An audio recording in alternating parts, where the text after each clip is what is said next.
अस्सलाम वालेकुम नाज़रीन, चैनल पर आपको खुशामदीद कहते हैं। नशे के आदी एक शख्स का दर्दनाक वाक़या। नाज़रीन, वीडियो को शुरू करने से पहले आप हमारे चैनल को सब्सक्राइब कर दें और बेल आइकन प्रेस करना मत भूलिएगा ताकि आने वाली हर न्यू एपिसोड आपको बर वक्त मिलती रहे।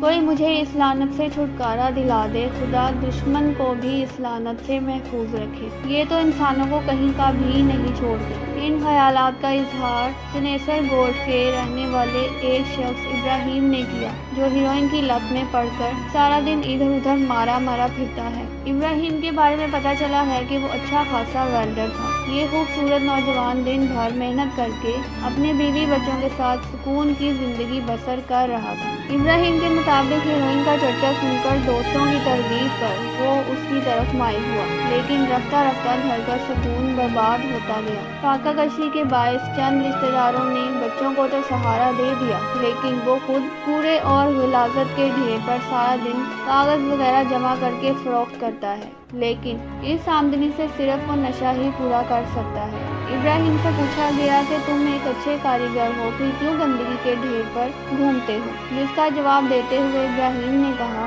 साहब, अब अगर मैं ये भी ना करूं तो कौन मुझे नशे के 40 रुपए देगा? बीवी बच्चे तो पहले ही मेरी वजह से दूसरों के सहारे जिंदगी बसर कर रहे हैं। ठीक है, कोई मुझे रोटी तो दे देगा, लेकिन नशा कहाँ से करूँगा? अगर नहीं करूँगा तो मेरी हालत गैर होने लगती है। रोटी चाहे मिले ना मिले, हीरोइन जरूर मिलनी चाहिए। उसने बताया कि मैंने इससे छुटकारा हासिल करने की बहुत कोशिश की, लेकिन मेरे पास इतने वसाइल नहीं कि अपना इलाज करा सकूं। हालांकि एक दो मर्तबा मैंने दवा इस्तेमाल की भी, लेकिन महंगी दवा नहीं खरीद सकता। सरकारी अस्पताल वाले तो वैसे ही हमारी शक्ल देखकर भगा देते हैं, यानी वहाँ के चौकीदार हमें गेट से अंदर भी नहीं जाने देते। आखिर मजबूर होकर नशा करना पड़ता है। इब्राहिम ने कहा कि हाँ, अगर मेरे इलाज का बंदोबस्त हो जाए तो मैं खुदा का शुक्र अदा करूंगा कि मेरी जान को लगने वाले इस रोग से निजात मिल गई। चनेसर गोट के दूसरे लोगों ने बताया कि इब्राहिम नहायत मेहनती शख्स था, लेकिन मंशियात ने इसकी जिंदगी तबाह करके रख दी है। ये तो अच्छा हुआ कि